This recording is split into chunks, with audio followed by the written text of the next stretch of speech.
அன்பார்ந்த பெரியவர்களே, தாய்மார்களே, இந்த மேடையின் மீது இருக்கக்கூடிய அற்புதமான நம்முடைய தலைவர்களே, விருந்தினர்களே, உங்கள் அனைவருக்கும் என்னுடைய மாலை வணக்கத்தை தெரிவித்துக் கொள்கின்றேன். அன்பு சகோதரர் திரு அமர் பிரசாத் ரெட்டி மற்றும் அன்பு சகோதரர் சஜித் லோகேஸ்வரன் இருவரும் இணைந்து கனெக்டிங் 1.4 பில்லியன் என்கின்ற அற்புதமான அந்த புத்தகத்தை எழுதி இன்று வெளியீட்டு விழா நடந்து கொண்டிருக்கிறது. இதை வெளியிடுவதற்காக இங்கே வந்திருக்கக்கூடிய எங்களுடைய 2 விருந்தினர்களை முதல்ல நான் நன்றி கடன் செலுத்துவதற்கு கடமைப்பட்டிருக்கின்றேன்.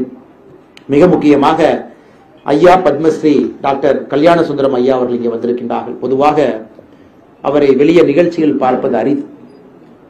நம்ம தமிழிசேக்கா பேசும்போது ஒரு வார்த்தையை சொன்னாங்க, நான் நேரம் குறைவா இருப்பறனால நேரம் எல்லாத்துக்கும் பாலம் ஐயாவை தெரியும், நான் நேரடியா போயிடுறேன் அப்படி. இருந்தும் அந்த கொஞ்சம் நேரம் எடுத்து, எனக்கு கடைசி பேச்சாளர் நான் என்கின்ற முறையில் கொஞ்சம் நேரம் எடுத்து அந்த உரிமை எடுத்து ஐயாவை பற்றி 2 வார்த்தைகளை சொல்வது என்னுடைய கடமையாக நான் கருதுகின்றேன். எல்லா மனிதர்களும் வாழ்க்கை பிறப்பாங்க, எல்லா மனிதர்களும் வாழ்க்கையில் இறப்பாங்க. இது 2ம் கூட நிச்சயமான ஒரு தேதிகள். அந்த இடைப்பட்ட காலத்தில் அந்த மனிதன் என்ன செய்கின்றான் என்பதுதான் அந்த மனிதனுடைய உயர்ந்த தன்மையை நமக்கு காட்டுகிறது. ஐயா படித்து முடித்த பிறகு சென்னையில ஏழ்மையை பார்த்து தன்னுடைய வாழ்க்கை முழுவதுமே மக்களுக்காக சேவை செய்ய வேண்டும் என்கின்ற முடிவெடுக்கிறாங்க. அவர் பணி செய்த கல்லூரியினுடைய சீஃப் லைப்ரரியன், அதாவது நூலகத்தை காக்கக்கூடிய பொறுப்பு ஐயாவுக்கு. தொடர்ந்து அந்த பணியிலேயே இருக்கிறாங்க. பல விருதுகளை வாங்குறாங்க. உதாரணத்திற்கு ஜவஹர்லால் நேரு பல்கலைக்கழகம் இந்தியாவுடைய 10 உயர்ந்த லைப்ரரியன்ஸ் அப்படிங்கிற விருதுல 10ல் ஒருத்தரா பாலமையா இருக்கிறாங்க. தொடர்ச்சியாக வேர்ல்டு அளவுல சர்வேல பெஸ்ட் லைப்ரரியன் மெயின்டைன் பண்றது, புது புக்கை கொண்டு வர்றது, ஊக்கப்படுத்துறது, அதிலும் பல இடத்துல ஐயாவுக்கு பல விருதுகள் வந்துகிட்டே இருக்கு. முன்னாள் அமெரிக்க ஜனாதிபதி பில் கிளின்டன் அவர்கள் இந்தியா வரும்பொழுது 2 பேர்த்த பார்க்கணும்னு ஆசைப்படுறாரு. அந்த 2 பேர்த்துல ஒருத்தர் பாலம் கல்யாண சுந்தரம் ஐயா. ஏபிஜே அப்துல் கலாம் ஐயா அவரை பத்தி சொல்லும் பொழுது ஒரு வார்த்தையை குறிப்பிடுறாங்க, ஒரு simplest life is the life that is closest to God அப்படிங்கிறார். ரொம்ப எந்தவித ஆடம்பரமும் இல்லாம ஒரு சிக்கனமான ஒரு வாழ்க்கை, எல்லா விதத்திலும் கூட அது கடவுளுக்கு அருகில் இருக்கக்கூடிய வாழ்க்கையில் அது பாலம் கல்யாண சுந்தரம் ஐயா அது போன்ற ஒரு வாழ்க்கையை வாழ்றாங்க அப்படின்னு ஏபிஜே அப்துல் கலாம் ஐயா அவர்கள் இவங்களுக்கு ஒரு சான்றிதழ் கொடுக்குறாங்க. ஏன் சூப்பர் ஸ்டார் ரஜினிகாந்த் அவர்கள் ஐயா அவர்களை தன்னுடைய தந்தை அப்படிங்கிற ஒரு வார்த்தையை பயன்படுத்துறாங்க. பாலம் கல்யாண சுந்தரம் ஐயா என்னுடைய தந்தை. ஒரு பல விஷயம். 1963 சீன போர் சமயத்துல நேஷனல் செக்யூரிட்டி ஃபண்டுக்கு தன்னுடைய வீட்டில் இருக்கக்கூடிய மொத்த தங்கத்தையும் கொடுத்துறாரு. அன்னைக்கு 8 சவரன் அப்படின்னா 50 கிராமுங்களா, இன்னைக்கு தேதிக்கு 50 கிராம், அதெல்லாம் மொத்தமா கொடுத்துட்றாங்க. அதை கர்ம வீரர் காமராஜர் ஐயா பின்னாடி ஒரு காலத்துல பாலம் கல்யாண சுந்தரம் ஐயாவை பத்தி பாராட்டுறாங்க. எதற்காக இதை நான் சொல்றேன் அப்படின்னாங்க, இது போன்ற மனிதர்களும் நம்மோடு இருக்கின்றார்கள் என்பதற்காக நான் அதை சொல்றேன். 2023 இந்தியாவுடைய உயரிய விருதுல ஒரு விருதாக இருக்கக்கூடிய பத்மஸ்ரீ விருது ஐயாவுக்கு மத்திய அரசு நம்முடைய ஜனாதிபதி அவர்களால் கொடுக்கப்பட்ட ஒரு பெரிய கௌரவம் தமிழர்களுக்கு கிடைத்திருக்கிறது. ஐயா பத்மஸ்ரீ விருது 2023 கிடைக்கிறது. இதை விட மகிழ்ச்சி என்னன்னா, நம்முடைய அன்பு சகோதரர் மாநிலத்தினுடைய செயலாளர் எஸ்ஜி சூர்யா அவர்கள் ஐயாவை பத்தி ஒரு புத்தகம் எழுதியிருக்கார். ஒரு அற்புதமான புத்தகம். சூர்யா அவர்கள் தம்பி ஐயாவுடைய வாழ்க்கை முழுவதும் ஒரு புத்தகமாக எழுதி இந்தியா முழுவதும் பாலம் கல்யாண சுந்தரம் ஐயாவை பட்டி தொட்டி எல்லாம் எடுத்து சென்றிருக்கின்றார்கள். இன்னைக்கு ஐயா அவர்கள் ஒரு சிறப்பு விருந்தினரா வந்திருக்கிறாங்க. பேசுங்க ஐயான்னு சொல்லும்போது என்ன வார்த்தை சொன்னாங்கன்னா, எனக்கு தான் பேச தெரியாது அப்படிங்கிறாங்க. அதிலே பேசிட்டாங்க பாருங்க. எனக்கு பேச தெரியாது என்று சொல்வதிலே ஐயா பேசிவிட்டார்கள். ஐயாவுக்கு என்னுடைய நன்றி கலந்த வணக்கத்தை செலுத்தி, ஐயாவுடைய கையிலே இந்த புத்தகம் வெளியிடப்பட்டிருக்கிறது என்பது ஒரு கூடுதல் சிறப்பு இந்த புத்தகத்திற்கு. நம்ம தேசிய ஜனநாயக கூட்டணியுடைய முக்கிய அங்கம் இந்திய ஜனநாயக கட்சி. இந்த கட்சியினுடைய கொள்கை ஆரம்பத்திலிருந்தே ஒரு மிக வித்தியாசமான ஒரு கொள்கை. ஓட்டுக்கு பணம் இல்லை, ஜனநாயகம் அடுத்த கட்டம் செல்ல வேண்டும் என்றால் குடும்ப அரசியல் அடியோடு அறுக்கப்பட வேண்டும், நிறைய விஷயங்களை முன்னெடுத்து அதை ஒரு கொள்கையாக. இன்னைக்கு பாத்தீங்கன்னா, ஐயா நீங்க தேர்தலில் போட்டிடுங்க அப்படின்னா போட்டியிட கூட ஒரு விருப்பம் தெரிவிக்கல. இல்லைங்க, அப்பா அரசியல் இருக்காங்க, நானும் போட்டியிட்டா தப்பா போயிடும், நம்முடைய கொள்கை அது, கட்சியை நடத்துற அந்த பொறுப்பு, ஆனா தேர்தல் நான் போட்டியிட மாட்டேன் என்று பல தார்மீகமான பர்சனல் கொள்கைகளை வச்சிருக்கிறாங்க. எஸ்ஆர்எம் பல்கலைக்கழகம் நிறைய நிறுவனங்களை நடத்தி கொண்டிருக்கின்றார்கள். குறிப்பாக இந்த நூலாசிரியர் அமர் பிரசாத் ரெட்டி அவர்களுக்கு ஒரு நெருக்கமான தோழராகவும் கூட இருக்கக்கூடிய அருமை அண்ணன் டாக்டர் ரவி பச்சமுத்து அவர்கள் இங்கே வந்திருக்கின்றார்கள், இந்திய ஜனநாயக கட்சியினுடைய தலைவர். அவர்களுக்கும் இந்த நேரத்தில் நன்றி கலந்த வாழ்த்துக்களை வணக்கங்களை தெரிவித்து, அக்கா தமிழிசை சவுந்தரராஜன் அவர்கள் வரும்பொழுதெல்லாம் இந்த அரங்கத்திற்கு ஒரு புதிய அதிர்வு. கட்சியில திரும்ப மறுபடியும் இணைந்த பொழுது இதே அரங்கத்தில் இணைஞ்சாங்க. இன்னைக்கு இது 2வது நிகழ்ச்சி இந்த அரங்கத்துல. அதுவும் குறிப்பாக அருமை சகோதரர் அமர் பிரசாத் ரெட்டி அவர்களுடைய புத்தக வெளியீட்டு விழாவுக்கு நேரம் தவறாமல் வர வேண்டும் என்று வந்தது மட்டுமல்ல, அந்த முழு புத்தகத்தை படித்துவிட்டு பலவிதமான அனுபவங்களும் நம்மகிட்ட சொல்லியிருக்கிறாங்க. ஒன்று, கட்சியினுடைய முன்னாள் தலைவராக, இந்த கட்சியினுடைய இந்நாள் மூத்த தலைவராக, அது மட்டும் இல்லாம அவர்கள் கவர்னராக பணியாற்றிய பொழுது இந்த புத்தகத்தில் எழுதப்பட்டிருக்கக்கூடிய விஷயங்களை எப்படி முழுக்கமாக பிராக்டிக்கலா ஃபீல்டுல பார்த்தாங்க. அவர் பேசும்பொழுதே நமக்கு தெரிந்தது, நிச்சயமா அந்த புத்தகத்தை முழுமையாக படித்துவிட்டு உணர்ந்து ஆராய்ந்து அக்கா பேசுகின்றார்கள் என்பது இங்க இருக்கக்கூடிய எல்லோருக்குமே புலப்பட்டது. அதனால் அக்கா அவர்கள் அந்த புத்தகத்தை வெளியிட்டிருக்கின்றார்கள். அவர்களுக்கும் இந்த நேரத்தில் என்னோட நன்றி கலந்த வாழ்த்துக்களை, வணக்கங்களை தெரிவித்துக் கொள்கின்றேன். மிக முக்கியமாக இந்த புத்தகத்தை வெளியீடு செய்த இதனுடைய பதிப்பாளர் அண்ணன் ஸ்ரீனிவாசன் அவர்கள். எத்தனையோ பேருக்கு தெரியுமான்னு தெரியலீங்க, இது 125 ஆண்டுகள் அலையன்ஸ் பதிப்பகம், 125 இயர்ஸ். அப்படின்னா நம்ம சுதந்திரத்துக்கு முன்னாடி 50 ஆண்டுகள் இந்த அலையன்ஸ் இருந்திருக்கு. மகாத்மா காந்தி அவர்கள் இந்த புத்தகத்தினுடைய இவருடைய முன்னாள் மூதாதையர்களுக்கு அலையன்ஸை பற்றி கடிதம் எழுதியிருக்கிறாங்க.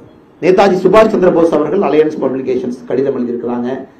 தமிழகத்தில் ஏதாவது ஒரு பதிப்பகம் 125 ஆண்டுகள் தாண்டி வெற்றிநடை போட்டுக் கொண்டிருக்கிறது என்றால் அது அலையன்ஸ் பதிப்பகம். நிறைய அற்புதமான புத்தகங்களை தொடர்ந்து நிறைய இளைஞர்களை ஊக்குவித்து புதிய புத்தகங்களை கொண்டு வந்து கொண்டிருக்கின்றார்கள். அதனால் இந்த நிகழ்ச்சிக்கு சிறப்பு சேர்க்கின்ற அண்ணன் அலையன்ஸ் ஸ்ரீவாஸ் அவர்களையும் இந்த நேரத்தில் நெஞ்சார்ந்து என்னுடைய நல்வாழ்த்துக்களை தெரிவித்துக் கொள்கின்றேன். இன்னும் பல புத்தகங்கள், ஏன்னா அவங்க தெரியும் book publishing is a loss. உண்மையை சொல்ல போனா இன்னைக்கு நீங்க உட்கார்ந்து வரவு செலவெல்லாம் பாத்தீங்கன்னா ஒரு புக் இண்டஸ்ட்ரியில பப்ளிஷ் பண்ணி அவர்களுக்கு பெருசா பணம் வராது, அது அவருக்கு தெரியும். ஆனா அவங்க பண்றதெல்லாம் ஒரு பேஷனா பண்றாங்க. Everything is done by passion. இன்னைக்கு நீங்க பிரிண்ட் பண்ணி இதுக்கு மேன் பவர் வச்சு இதுக்கு மார்க்கெட்டிங் பண்ணி ஒரு ஷெல்ஃப்ல பணம் கொடுத்து இந்த புக்கை நீங்க அங்க பண்ணி ஐபால்ஸை கேப்சர் பண்றதுக்கு அவ்வளவு மார்க்கெட்டிங் டெக்னிக் அவங்க பண்ணி இன்னைக்கு ஒரு புத்தக வெளியீட்டாளராக 21ஆம் நூற்றாண்டில் 2024 யாரோ ஒருத்தவங்க இருக்காங்கன்னா உண்மையாலுமே அவர் நம்ம கையெடுத்து கும்பிடணும். ஏன்னா இந்த தொழில் மற்ற தொழில் மாதிரி லாப நஷ்டம் பார்த்து பண்ணக்கூடிய தொழில் இல்லை. இது புலி மேல உட்கார்ந்து அந்த புலியை ஓட்டிட்டு போற தொழில் மாதிரி. 10 புக்கு விற்கும், 2 புக்கு விற்காது. அதையெல்லாம் தாண்டி அந்த ஆசை, அந்த புத்தகத்தின் மீது இருக்கக்கூடிய ஆசையின் காரணமாக தான் நிறைய பப்ளிஷர் இருக்கிறாங்க. அதுல ஒன்று நம்முடைய அலையன்ஸ் ஸ்ரீனிவாசன் அண்ணா அவர்கள். அதுக்காக மறுபடியும் உங்களுக்கு என்னுடைய நன்றி கலந்த வாழ்த்துக்களை, வணக்கங்களை இந்த நேரத்தில் தெரிவித்துக் கொள்கின்றேன். முன்னிருக்கையில் அமர்ந்திருக்கக்கூடிய எல்லா நம்முடைய அன்பு தலைவர்கள் எல்லோரும் இருக்கின்றார்கள். நம்முடைய மூத்த தலைவராக இருக்கக்கூடிய அண்ணன் சக்கரவர்த்தி அண்ணன் இருக்கிறாங்க, அவருக்கு நன்றி கலந்த நல்வாழ்த்துக்கள். மூத்த தலைவர் துணைத் தலைவர் அண்ணன் டால்பின் ஸ்ரீதர் அவங்க இருக்கிறாங்க, அவங்களுக்கு நன்றி தெரிவித்து, நம்முடைய மூத்த தலைவராக இருக்கக்கூடிய அண்ணன் நாகராஜன் இருக்கிறாங்க, கருநாகராஜன் இருக்கிறாங்க, அவருக்கும் நன்றி கலந்த வாழ்த்துக்களை, வணக்கங்களை தெரிவித்து, இந்த நிகழ்வுக்காக சேலத்திலிருந்து இங்க வந்திருக்கக்கூடிய அண்ணன் கே பி ராமலிங்கம் அவர்கள் இருக்கின்றார்கள், அவருக்கும் நன்றி கலந்த வாழ்த்துக்களை, வணக்கங்களை தெரிவித்து, அக்கா சுமதி வெங்கடேஷ் அவர்கள் இருக்கின்றார்கள், நன்றி கலந்த வாழ்த்துக்களை, வணக்கங்களை தெரிவித்து, மேடையில் பின்னருக்கையில் இருக்கக்கூடிய எல்லா முக்கியமான தலைவர்கள், மாவட்ட தலைவர்கள், மாநில செயலாளர்கள், செய்தி தொடர்பாளர்கள், அலையன்ஸ் ஸ்ரீனிவாசன் அண்ணனுடைய மகன் வந்திருக்கிறாங்க, அவருக்கும் நன்றி கலந்த வாழ்த்துக்களை, வணக்கங்களை தெரிவித்துக் கொள்கின்றேன். வெல்லும் இப்ராஹிம் அண்ணன் உட்பட முன்னிருக்கையில் இருக்கக்கூடிய எல்லா தலைவர்கள், இந்த விளையாட்டு பிரிவினுடைய எல்லா மாவட்டத்தினுடைய பொறுப்பாளர்கள் வந்திருக்கிறாங்க, அவர்களுக்கும் இந்த நேரத்தில் நன்றி கலந்த வாழ்த்துக்களை, வணக்கங்களை தெரிவித்து, குறிப்பாக பத்திரிகை நண்பர்கள், கொஞ்சம் அவங்களுக்கு அசௌரியமா போச்சு, இருந்தும் அவங்க பெரிய மனதோடு அதையெல்லாம் கண்டுக்காம கொஞ்சம் ஏசி வேலை செய்யவில்லை என்றாலும் கூட பத்திரிகை நண்பர்கள் மிக பொறுமையாக இந்த நிகழ்ச்சியை படம் பிடித்து காட்டிக் கொண்டிருக்கின்றார்கள். அவர்களுக்கு என்னுடைய சிறப்பு நன்றிகளையும் வணக்கத்தையும் இந்த நேரத்தில் நான் தெரிவித்துக் கொள்கின்றேன். அருமை சகோதர சகோதரிகளே, புத்தகம் நிறைய வெளியிடுறாங்க, புதுசு கிடையாதுங்க. அக்கா சொன்னது போல மோடி ஐயாவை பற்றி நிறைய புத்தகம் வந்திருக்கு, நிறைய லிட்டரேச்சர் வந்திருக்கு. ஆனா இந்த புத்தகம் நம்முடைய பாரத பிரதமர் நரேந்திர மோடி அவர்களை பற்றி வந்திருக்கக்கூடிய பல புத்தகங்கள்ல ஒரு மிக முக்கியமான ஒரு புத்தகமாக ஏன் இருக்கும் என்றால், இந்த புத்தகம் மற்ற புத்தகத்திலிருந்து மாறுபட்டு இருக்கிறது. குறிப்பாக 10 ஆண்டு காலம் ஆட்சியில் இருந்து மறுபடியும் 5 ஆண்டு காலம் நம்முடைய மோடி அவர்களை இந்திய மக்கள் தேர்வு செஞ்சிருக்கிறாங்க. அப்ப 10 ஆண்டு காலம் அவர் செய்திருக்கக்கூடிய திட்டங்கள், கொண்டு வந்திருக்கக்கூடிய திட்டங்களை ஒரு டிஸ்பேஷனேட் அனாலிசிஸ், அந்த திட்டத்தினால என்ன பயன், அதனால நாடு எப்படி மாறி இருக்கு, மேனேஜ்மெண்ட் பை அப்ஜெக்டிவ் அப்படிம்பாங்க, MBO அப்படின்னு ஒரு டேர்ம் பயன்படுத்துவாங்க. அதாவது திட்டம் வந்தாச்சு, 5 வருஷங்களில் திட்டத்தை பார்த்தோம்னா அதனால என்ன பயன், இந்த திட்டத்தினால எத்தனை பேர் பயனடைஞ்சிருக்காங்க, இந்த திட்டத்தினால நாட்டினுடைய வளர்ச்சியோ பொருளாதாரமோ இல்ல நாட்டினுடைய சமூக பிரச்சனைகளும் திட்டத்தின் மூலமாக தீர்ந்திருக்கிறதா அப்படிங்கிறது அந்த புக்கினுடைய அனாலிசிஸ். கனெக்டிங் 1.4 பில்லியன் என்கின்ற தலைப்புல ஒரு ரொம்ப டிஸ்பேஷனேட்டா 10 ஸ்கீம் எடுத்து மோடிஜி அவர்கள் கொண்டு வந்திருக்கக்கூடிய 10 திட்டங்களை கொண்டு வந்திருக்காங்க. ஒன்று ஸ்வச்ச பாரத்தில் ஆரம்பிச்சு ஜல் ஜீவன், வீடு வீட்டுக்கு தரக்கூடிய குடிநீரில் இருந்து, மோடி அவர்கள் ஃபீடிங் அ நேஷன், நம்முடைய ரேஷன் கடை மூலமாக மிச்ச திட்டங்கள் மூலமாக மக்களுக்கு கொண்டு வரக்கூடிய உணவுப் பொருட்கள், அதன் பிறகு ஹெல்த் கேர், குறிப்பாக மிடில் கிளாஸ் மக்களுக்கு அவருடைய வாழ்க்கை தரம் உயர்த்துவதற்கு செய்திருக்கக்கூடிய சாதனைகள், டிஜிட்டல் டிவைட். இன்னைக்கு பணக்காரங்க படிச்சவங்க கையில தான் ஒரு டெக்னாலஜி இருக்கும், ஏழை மக்கள் கையில டெக்னாலஜி இருக்காது அப்படிங்கறத முதலா ஜனநாயகத்துல ஒரு நாடு உடைச்சிருக்குன்னா இந்திய நாடு தாங்க உடைச்சிருக்கும். அதாவது பணக்காரனாக இருந்தாலும் ஏழையாக இருந்தாலும் டெக்னாலஜி ரெண்டு பேருக்கு கையில இருக்கும். ரெண்டு பேருமே அந்த டெக்னாலஜியை பயன்படுத்தலாம் அப்படிங்கிறது தான் பிரிட்ஜிங் த டிஜிட்டல் டிவைடை கொண்டு வந்திருக்காங்க. அடுத்து இளைஞர்களுக்கு ஏற்படுத்திருக்கக்கூடிய வாய்ப்புகள், குறிப்பாக நம்முடைய பிசினஸ் பீப்புள், தொழில் செய்பவர்களுக்கு நடந்திருக்கக்கூடிய மாற்றங்கள், வடகிழக்கு மாநிலங்கள், நார்த் ஈஸ்ட் நியூ ஹரிசான் அப்படிங்கிறாங்க, அங்க இருக்கக்கூடிய மாநிலங்களுக்கு என்ன நடந்திருக்கு, டெபஸ்ட்ரி ஆஃப் ஹெரிடேஜ் 10வது தலைப்பு பார்த்தீங்கன்னா முக்கியமான தலைப்பு, நம்முடைய கலாச்சாரத்தை எப்படி மையப்படுத்தி இந்த ஆட்சி நடந்திருக்குன்னு 10 வித்தியாசமான கோணத்தில் அனலைஸ் பண்ணியிருக்காங்க. அதுல மிக முக்கியமானது இந்த திட்டம் மூலமாக என்ன மாற்றம் நடந்திருக்கு. உதாரணத்துக்கு பாருங்க, மோடி அவர்கள் 2014 ஆட்சிக்கு வந்த பொழுது இந்தியாவில் எத்தனை வீட்டில் கழிப்பறை இருந்துச்சுன்னு பார்த்தீங்கன்னா, நகர்ப்புறத்தில் 65% வீடுகள், கிராமப்புறத்தில் 34% வீடுகள். இப்ப மோடி அவர்கள் 2022 டேட்டா எடுத்திருக்கிறாங்க, 2022 வரைக்கும் நகர்ப்புறத்துல கிராமப்புறத்துல நாம் கட்டியிருக்கக்கூடிய கழிப்பறைகள் சானிடேஷன் அப்படிங்கிற தலைப்புல நேஷனல் டேமேஜ் காஸ்ட், ஒருவேளை கழிப்பறைகள் கட்டப்படாமல் இருந்தால் 2015 இருக்கக்கூடிய அதே டேட்டா 2022 இருந்தா நம்ம நாட்டுக்கு எவ்வளவு பொருளாதார இழப்பு ஏற்பட்டிருக்கும் அப்படிங்கறத கால்குலேட் பண்றாங்க. பர்சன்டேஜ் ஆஃப் ஜிடிபி இது பாத்தீங்கன்னா கிட்டத்தட்ட இந்த ஜிடிபியே $4 trillion ஜிடிபி, இதுல 8% டேமேஜ் காஸ்ட் நமக்கு வந்திருக்கும். அப்படின்னா நீங்க 4.1 trillion 8% போட்டு பாருங்க, அவ்வளவு சுகாதாரம் சம்பந்தப்பட்ட பிரச்சனைகள் நமக்கு வந்திருக்கும். மருத்துவமனைக்கு போயிருப்போம், செலவு பண்ணிருப்போம். சோ இதுதான் அனாலிசிஸ் டேமேஜ் காஸ்ட். இதனால என்ன மாற்றம், ஒரு டாய்லெட் கட்டி இருக்கிறனால இந்தியாவில் என்ன மாற்றம் வந்திருக்கு, கிராமப்புறத்தில் எந்த மாற்றம் வந்திருக்கு அப்படிங்கிற அளவுல இந்த புக்கை கொண்டு போயிருக்காங்க. அதே போல எல்லா வீடுகளுக்கும் நாம குடிக்கிற தண்ணி பைப்பு மூலமா குடிக்கிறோம் அப்படிங்கிறோம். ஒரு நோபல் லாரெட் மைக்கேல் கிரமர் அவங்கள கோட் பண்றாங்க, எனக்கு இந்தியாவில் இந்த சேஃப் ட்ரிங்கிங் வாட்டர், குடிக்கிற தண்ணி பாதுகாப்பான தண்ணி பைப்பு மூலமா போறனால இன்னைக்கு குறிப்பாக எத்தனை குழந்தைகள் பாதுகாப்பான தண்ணி குடிக்கிறனால அவங்களுடைய மொர்டாலிட்டி ரேட், அவருடைய இறப்பை குறைச்சிருக்கிறாங்கன்னு பாத்தீங்கன்னா, இன்னைக்கு ஒரு வருடத்திற்கு 2 வயசுக்குள்ள இருக்கக்கூடிய குழந்தைகள் 1,36,000 குழந்தைகள் இறப்பை தடுத்திருக்கோம். ஏன்னா சுத்தமான குடி தண்ணீர் அவங்களுக்கு கிடைக்குது, அந்த குழந்தை கிடைக்குது, வீட்டுக்கு கிடைக்குது. இது போன்ற பல விஷயங்கள் இந்த புக்கினுடைய சிறப்பம்சம். நம்முடைய முன்னாள் ஆளுநர் அக்கா தமிழிசை சவுந்தரராஜன் அவர்கள் சொன்னது போல பிராக்டிக்கலா சில இடத்துல பயனாளிகளுடைய பேட்டி, அவங்களுடைய வாழ்க்கை எப்படி மாறி இருக்கு, இந்த திட்டம் அவங்களுக்கு எப்படி பயன்படுது, இதன் மூலமாக என்ன ஒரு புதிய அவங்களுடைய வாழ்க்கை தரத்தை எப்படி உயர்த்தி இருக்கிறாங்க, அது இந்த புத்தகத்தினுடைய சிறப்பு.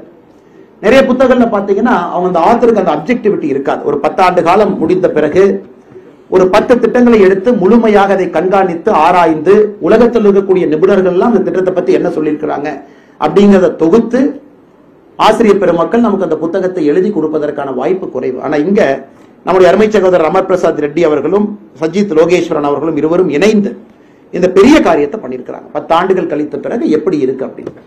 இது நிறைய பேருக்கு ரொம்ப முக்கியங்க. இன்னைக்கு அரசியலை பொறுத்த வரைக்கும் 5 ஆண்டுகளுக்கு ஒரு முறை மக்களை நாம பார்க்கும் பொழுது மக்கள் எப்பொழுதும் கேட்கிறது புதுசா என்ன பண்ண போறீங்க அப்படின்னு.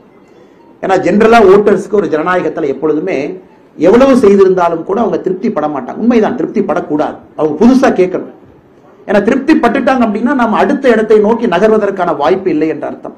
எப்பொழுதுமே வாக்காளர் பெருமக்கள் கேட்கணும், அடுத்து என்ன பண்ண போறீங்க, என்ன செஞ்சீங்க அப்படிங்கறத தாண்டி அடுத்து என்ன செய்ய போறீங்க அப்படின்னு. So politics is always forward looking. இப்ப செஞ்சிருப்போம், அடுத்த 5 வருஷங்க, அடுத்த 5 வருஷங்க, இப்படியே தான் அரசியல் போகும். அப்படி இருந்தாலும் கூட நாம் செய்திருப்பது மக்களுக்கு பிரயோஜனமா இருக்கா இல்லையா அப்படின்னு யாராச்சும் ஒரு அனாலிசிஸ் பண்ணணும். அது நடந்திருக்கு. எனக்கு தெரிஞ்ச இந்த புத்தகத்துக்கு இன்னும் ஒரு 5 ஆண்டுகள் கழிச்சு இதுக்கு ஒரு ஃபாலோ அப் தேவைப்படும். மறுபடியும் இந்த திட்டங்களை மறுபடியும் அவர்கள் மறுபடியும் அனலைஸ் பண்ணி, ஏன்னா அன்னைக்கு நாம சேச்சுரேஷன் நோக்கி போயிருப்போம். 99%, சில திட்டங்கள் 100% மக்களை சென்றடைஞ்சிருக்கும். இன்னும் நிறைய பாப்புலர் லிட்டரேச்சர் வந்திருக்கும். நிறைய பேர் வித்தியாசமான கோணத்துல அந்த திட்டத்தை பார்த்திருப்பாங்க. அப்படி இருக்கும் பொழுது இன்னும் 5 ஆண்டுகள் கழித்து இந்த புத்தகத்துக்கு நிச்சயமா ஒரு ஃபாலோ அப் தேவைப்படும்.